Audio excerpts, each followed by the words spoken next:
So I also wanted to tell you this morning that in the front of your seat, these are here, and you all see those right in front of you. If you want to just pick it up real quick, I want to show you something in it that maybe you haven't seen before. Maybe you've never even looked at one of these. Maybe you've never picked it up. Maybe you got bored in one of my sermons and picked it up and looked at it. But I want you to look at it today. So if you open it up to the first flap, it shows over here our mission, our values, and it shows our journey. So I wanted to talk a little bit just today to remind you about where we are and where we're going. So our mission, and I asked the guys to put this up on the screen for me, or whoever's back there, guy or girl, I don't know who's back there, but yeah, put this up here. It says our mission, it's written on here, it says our mission, City Life Church, exists to create and build stronger relationships with a loving God, our growing city, and you. So now, here's what I want you to do. Humor me. Read this with me. Ready? City Life Church exists. Ready? To create and build stronger relationships with a loving God, our growing city, and you.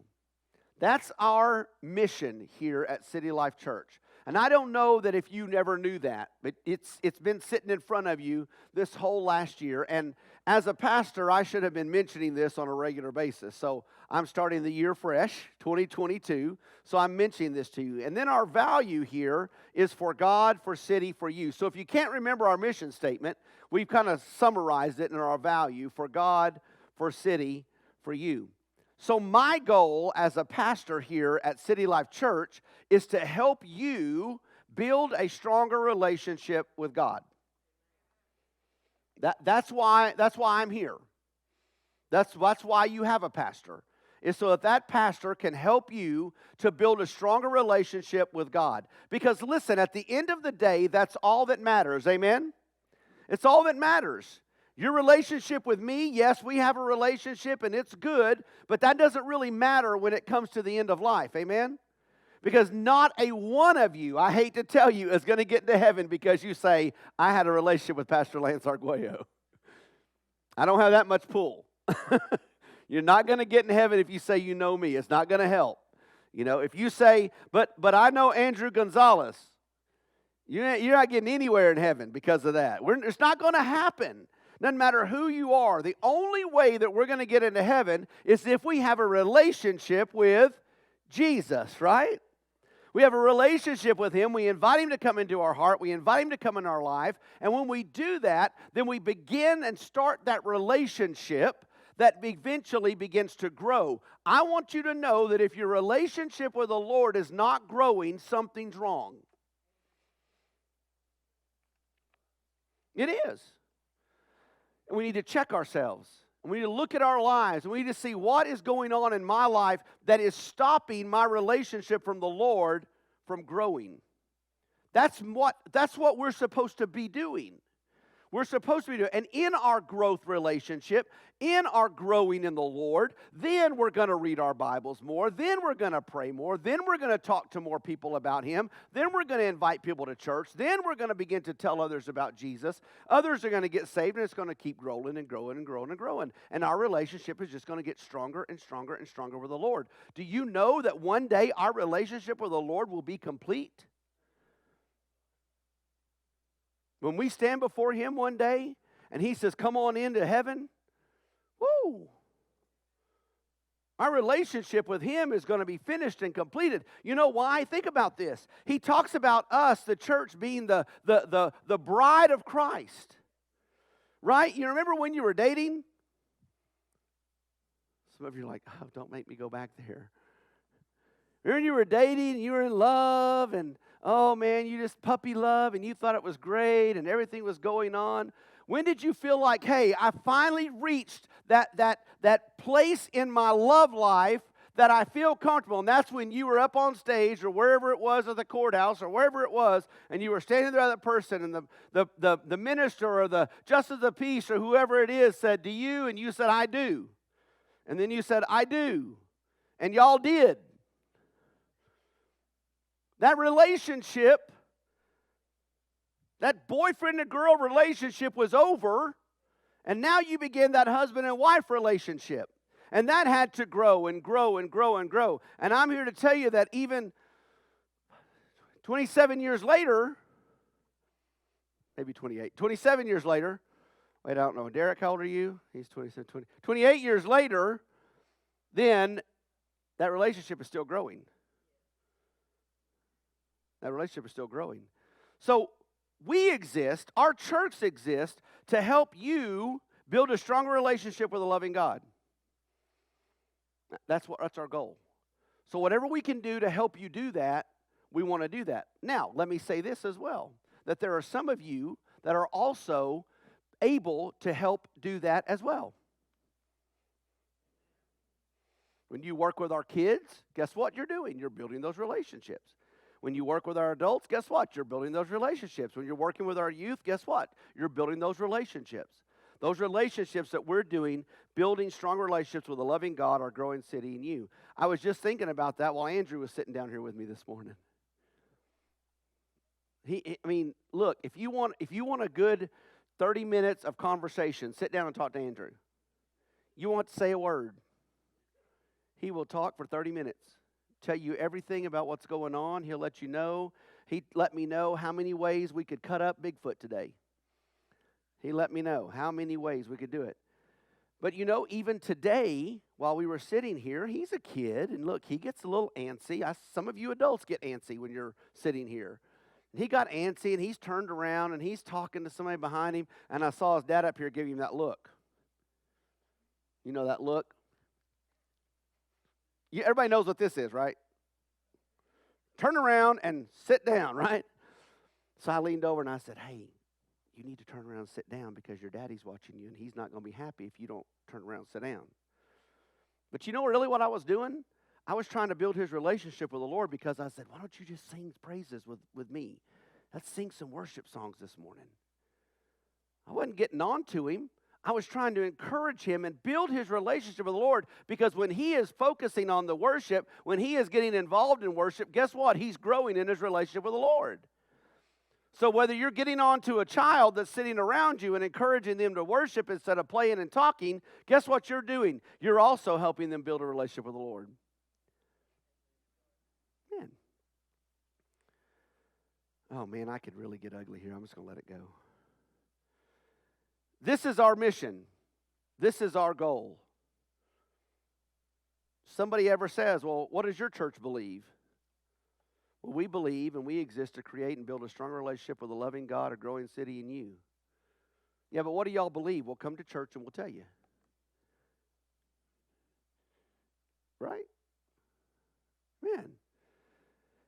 We've got to get closer to the Lord. We've got to build our relationship strong with Him. And that's what I was talking about a couple weeks ago is, I guess it was last week, when I had been to our minister's internship program training, and we were talking, and one of the ministers got up, and he talked about his goal this year was, Lord, show me your glory. And man, I'm telling you, that just got all over me. There was just something about it that got all over me. And so I want us to look at that this morning. So we're going to look for the next couple of weeks on the topic of show me your glory. If we ever want to grow in our relationship with the Lord, then we've got to get closer to Him. Amen? You can't grow if you're not close. You can't grow in your relationship with the Lord unless you're close to Him. So what do you mean, Pastor Lance, by getting close to Him? Well, I notice that in Christianity there's different levels, what I call different levels of closeness, because there are those that are really sold out to the Lord. And then there's those that are just sold out to the church. Then there's some that are sold out to the pastor. Reason I come to church because, man, I like that pastor. Reason I come to church because I like that church. The reason I come to church because I love the Lord. And I've seen that there are different ways that people and they different levels of closeness and the way they feel like they are close to God because, oh, well, I really feel I'm sold out to the Lord, or I'm sold out to the church, or I'm sold out to the pastor, I'm sold out to this ministry, and so I feel like that draws me closer to God. One of my personal goals as a pastor of this church is to do whatever I can to help you get closer to God, because that is something that's important to me. I want you to grow in Jesus. I want you to get closer to Him, because when you are closer to Him, guess what? You make better parishioners. It's true. When you get closer to God, then, well, I got to get right back to my notes. I'm going to get there in a minute. The only thing that I can truly give you as a pastor is a stronger relationship with the Lord. Nothing else on earth is worth anything when compared to how close we get to God. Nothing except our closeness to God. So today I want to look at a man who was very close to God. What I love about this man is that wasn't good enough. He wanted to get closer. So we're going to look at this guy, and you may know him, his name, or you may have heard of him before, and probably none of you know him. At least I hope you don't, because if so, you are old. You may have heard of him. His name is Moses. You see, Moses first began his relationship with God at a bush that was burning. Remember, he was running from God. He was born in Egypt. He was finally starting to take his place in amongst his people. And then one day he went down and got mad because there was an Egyptian picking on an Israelite. And he stood up, and guess what happened? He took measures in his own hands, and he killed the Egyptian, and he buried him and tried to hide it. Well, it got known, so he ran. Anybody ever run from God? Okay, just a couple of us. He took off. I'm going to get away. So he goes out and becomes a shepherd. Farthest away he can be from God. He's away out there. He's working with the sheep. He's not paying attention to anything. And all of a sudden, God decides, you know what? It's time to get Moses starting his relationship with me. So he goes down and walks over, and there's a bush that's burning. It's not being consumed. He doesn't know what's going on. He walks over there, and all of a sudden he hears the voice of God that says, Moses, take off your sandals, because where you're standing is holy ground. And then God begins to have a conversation with Moses and began his relationship with God. It was here where Moses began to know who God was. This is where God revealed himself to Moses. Because Moses began to say, well, what do I need to do? And who should I say is sending me? And God began to reveal himself to Moses when he said, I am. That was the beginning of that relationship. God said, this is who I am, and you've got to know that. And although Moses made excuse after excuse, God still directed him and led him and used him. Why? Because Moses was willing, catch this, Moses was willing, say willing, Moses was willing to follow where God was leading him. Oh yeah, he griped and complained about it. He tried to make excuses to get out of it. Don't we all? Okay, 2 of us. And then you go on through Moses' life, and you see that Moses saw the miracles of God. He went into the land of Egypt and saw the plagues that happened. You remember that story? I'm not going to tell it because I'm sure that you remember it. If not, you can go back in the book of Exodus and read about it. And where God had brought down all the plagues upon the Egyptians, and they finally said, get away from here, leave us, go away. Then God showed up in Moses' life again when they got stuck between the Egyptian army and the Red Sea, and God said, let me just make a path clear for you. Boy, you talk about a revelation. You talk about an opening. You talk about someone building their relationship with God. That was a miracle that happened, and so Moses' relationship with the Lord got stronger. Yours would too. Go stand on the bank of Lake Hamilton and pray, Lord, let me to the other side. And if the waters opened up and you were able to walk across on dry land, I'm telling you, y'all would be the best Christians. That wasn't enough. God performed more miracles. Pharaoh's army was destroyed when they went down to chase them, and the waters came back over. Listen, it went on, and God was building his relationship with Moses when he said, Moses, the people were complaining, and he went to God and said, God, they're hungry, and God just let food fall from heaven. Man, you talk about a miracle. You go open your cabinets, and all of a sudden there's an extra bag of rice and beans and corn on the cob and all that stuff in your cabinets. Y'all will be praising God all day long. You ought to be shouting the glory. Your relationship with the Lord will grow. When miracles happen and manna fell from heaven and water came from the rock and God began to take the people to a place right down by Mount Sinai and God began to speak to Moses there and said, I want you to come up on the mountain and I want to speak to you. And God in an audible voice spoke to Moses. And listen, I'm telling you, he was building his relationship with God. This dude was tight with God. He went up on the mountain and God told him, I want you to cut out these tablets. And the Bible says that God wrote with his finger, thou shalt have no other gods before me. Number 2, number 3, number 4, all the way through 10. Look, you got to be close to God if he's talking to you in an audible voice. Right? You talk about a guy that was close to God, that has built his relationship. He was close to God. So you think by these stories, and you think that by all of these miracles that God did in Moses' life, that Moses had a great relationship with God and that he would be satisfied. But he was not satisfied with that relationship with the Lord. So let me just stop here and ask you a question. Are you satisfied where you are in your relationship with the Lord? Makes you think, doesn't it? Where are you today in your relationship with the Lord?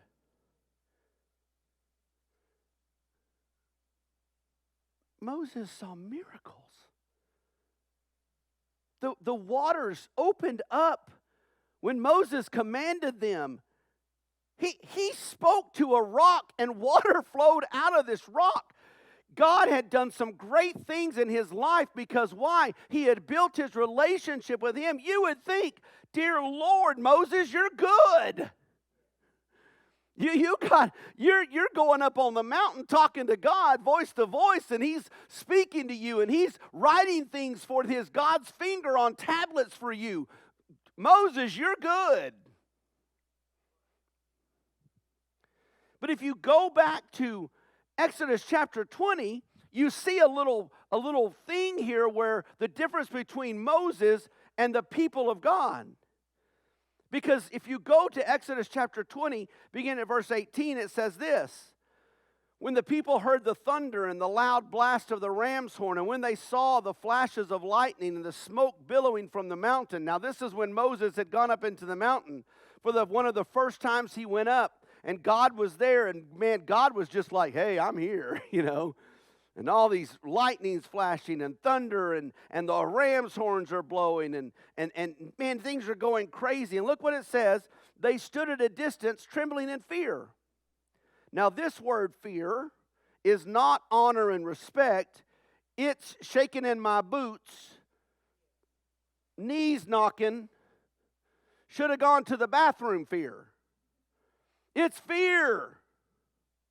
Right? Verse 19, and they said to Moses, you speak to us and we will listen, but don't let God speak directly to us or we will die.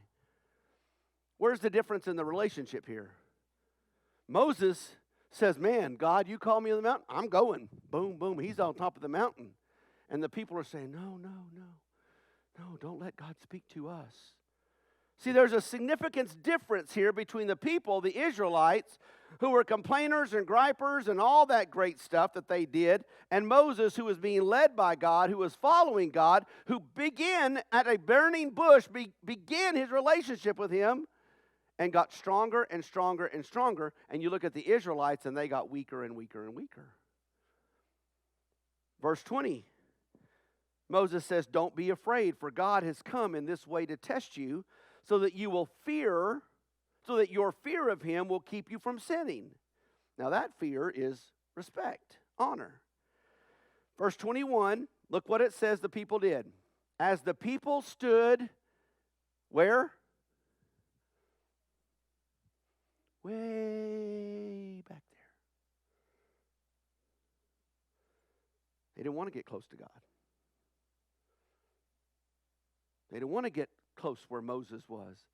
They said, Moses, you go and do that. You've got your relationship with God. You go and do that. We don't have that relationship like you do, so we're just going to stay way back over here, away from God, way at the distance, and we're just going to watch and see what happens. And you come and tell us what happens. As the people stood in the distance, Moses approached the dark clouds where God was. These people did not want to be close to God. They wanted someone else to get close, but then come tell them what he said. Have we been there?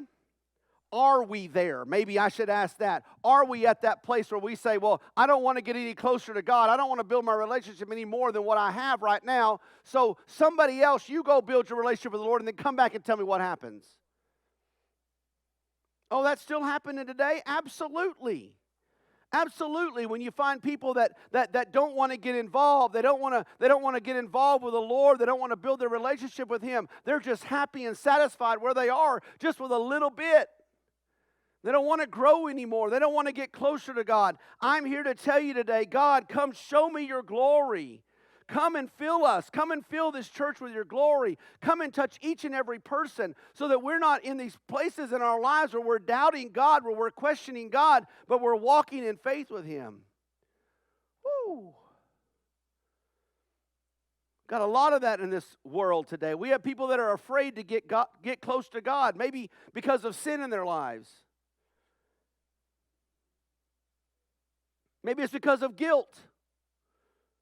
I've been too bad. Maybe it's because of unforgiveness in their hearts.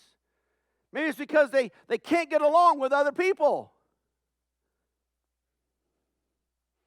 Today I'm calling for each of us to throw off those things and to cry out, Lord, show me your glory. Lord, show me your glory. And in Exodus chapter 32, we get to see the results of the people not longing, not wanting God to show them His glory. In fact, Moses had been back up on Mount Sinai where he was meeting with God, and God was there writing out with His finger the 10 Commandments on the tablets that Moses had cut out, and God was dealing with Moses and giving him instruction for the people, doing exactly what the people said they wanted. Moses, you go. You come back and tell us what God said, because we don't want to get close to God. But here's what happened in that time. They got mad and they got tired of waiting on Moses. The very thing that they wanted, I want you to go. I don't want to have a relationship. I don't want to get close to God. You go get close to God and come back and tell me. The very thing that they asked for, they wouldn't wait on. And they went to Aaron and they said, Aaron, make us a god. You see, what's sad is they got lost. Because they were not building their relationship with God. They wanted Him over there. We don't want to come over there where you are, God. You stay over there. Someone will tell us what to do, and then we'll do it. But if that message didn't come fast enough, well, all of a sudden they're looking for other gods. So they told Aaron, we want a God. And so Aaron said, give us all your gold. And the story that he told Moses was that he threw the gold in the fire and a cow just popped out. Yeah, dumb stories still happen today, just like they did in the Bible times. They demanded a god, and so Aaron made a golden calf for them to worship. And Moses came down and, man, he cleaned house. He cleaned house. He just told him, he said, you've done wrong. You shouldn't have done it. He took the cow, he burned it down, he made it into powder, he put it in the water and made them all drink it.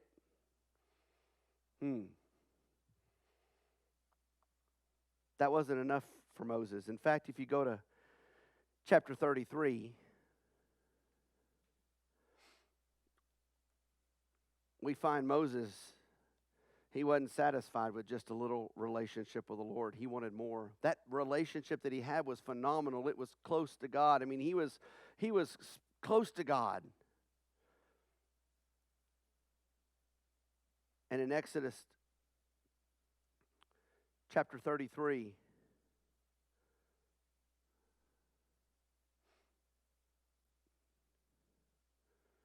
in verse 1, the Lord spoke to Moses, go up from here, you and the people you brought up from the land of Egypt to the land that I promised to Abraham, Isaac, and Jacob. saying, I will give to your offspring. I will send an angel. What had God said before this to the people? Before this, he was saying, I will go before you. I will lead you.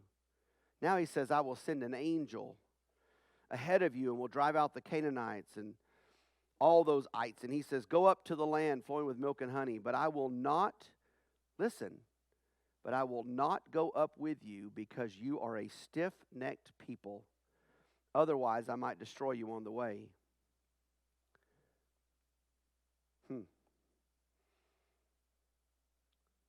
The very thing that they wanted, the people. We want to get closer to God. We really want to be close to Him, but we want someone else to get close for us. Now God says, I'm going to have to send an angel to lead you, to go before you, because I'm not going with you. I'm not leading you. Moses, that said, that wasn't enough for me. And if you look at down a little bit at verse 7, Moses, this is what he did all the time. He took a tent and he pitched it outside of the camp, at a distance from the camp. He called it the tent of meetings, and anyone who wanted to consult the Lord would go to the tent of meetings that was outside the camp. I think it's interesting that they continue to say outside the camp.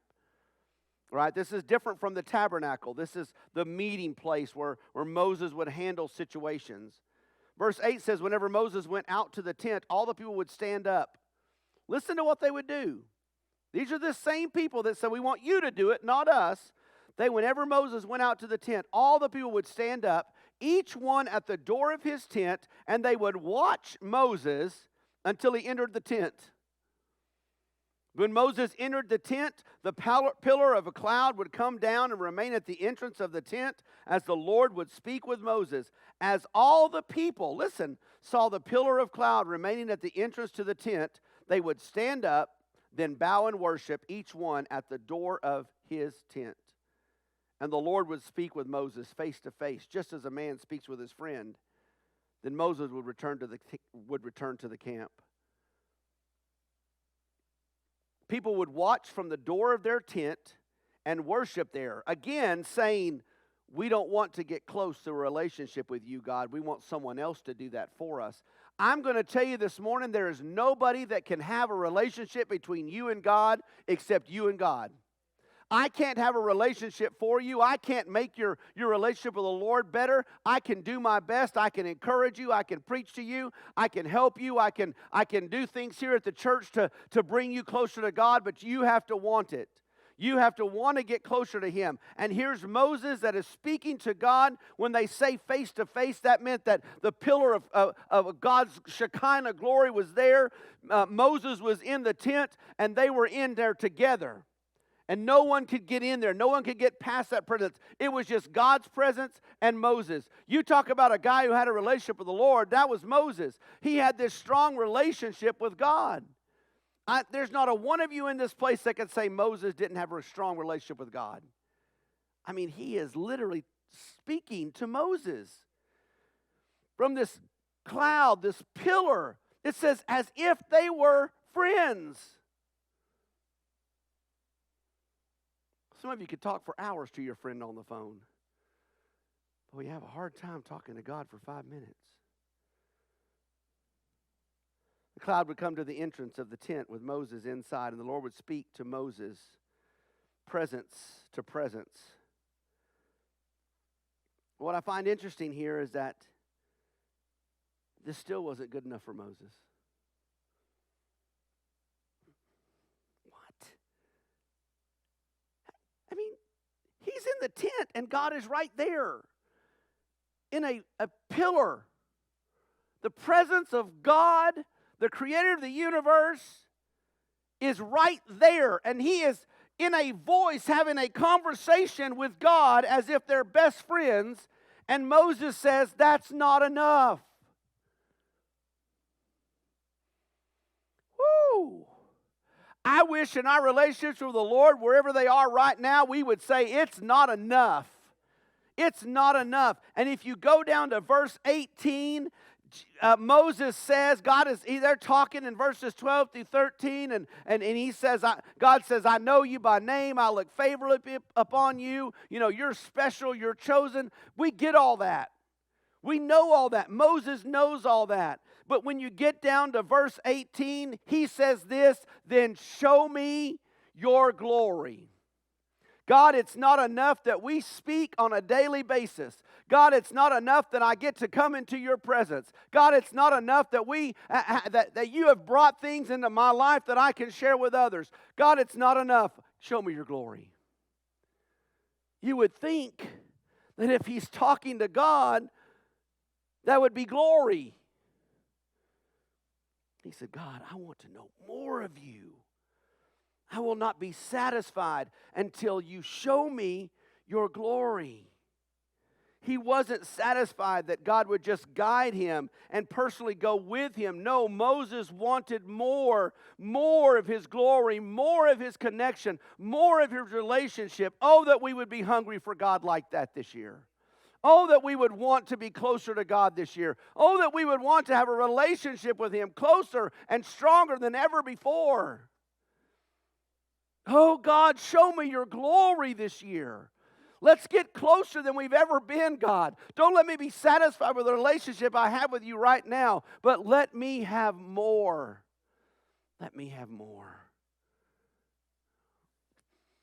Oh, that was a good Sunday service, but it won't be enough. Oh, that was a good prayer time, but that isn't enough.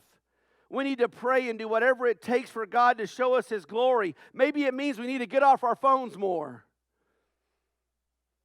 Maybe it means we need to pay attention when God's speaking from this pulpit.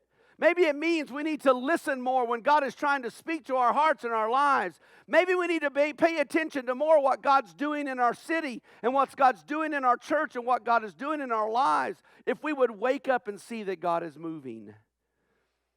We're too busy.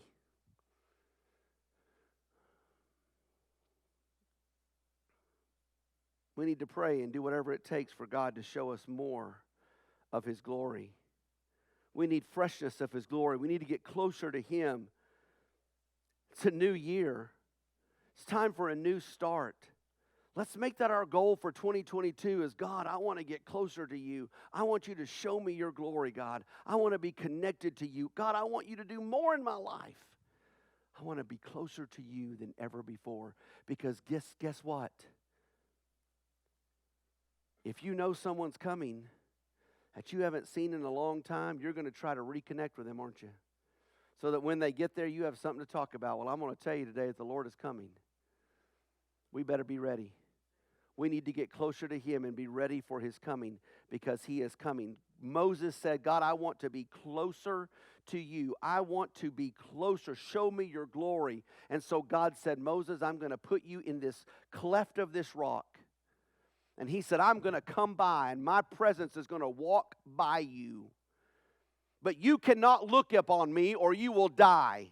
If you look in my face, you will die. So what I'm going to do is, as I let my presence come by you, I'm going to put my hand in front of you. And you won't be able to see my face. You won't be able to see me in that way. But once I get by you, I'll remove my hand, and you can see my glory. You know what I love about that? Is that the reason that God did that is because Moses asked. If we will but ask, God, let me see your glory. God may not take us on a cleft of a rock. He may not put his hand in front of us so we can't see him. We may never see the presence of God with our human eyes.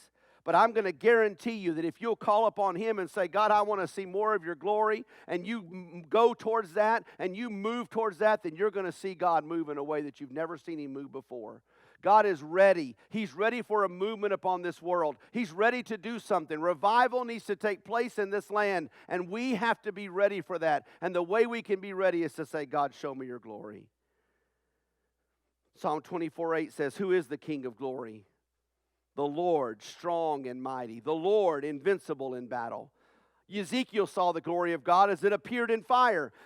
Elijah prayed, and the glory of God fell from heaven as fire. In the day of the upper room in Acts chapter 2, man, the glory and the cloven tongues of fire came down upon those that were in prayer. God wants to pour out his glory. He wants to show us his glory, but he wants us to ask. He wants us to ask. But you better be ready. Because if you pray and you say, God, I want to see your glory, and you really mean that, then God's going to begin to pour out his glory upon us. But guess what? God's glory might interrupt your human plans. You may have your plans and your plans laid out, but when you get close to his glory, it may interrupt your human plans. You know what God's glory does? It produces godly reverence. It takes you from fear to fear, honor and reverence to God. Getting close to God is going to cause that. Listen, I want to tell you one other thing. God's glory inspires holy living. If you ask God, God, I want to see your glory, I want to get close to you, guess what? You may not want to hang out with the same people you're hanging out with. You might not want to do the same things you've been doing. You might not want to be around the same people you've been around. Why? Because God's glory inspires living that is holy. I'm going to tell you today that if you're ready to do something for God, if you want God to change your life, if you're ready for a new 2022 and you're ready for God to do something, then we got to begin to pray to him and say, God, show me your glory, but get ready. Get ready. Moses said, show me your glory, and God said, all right. I'll show you my presence. I'll show you my presence.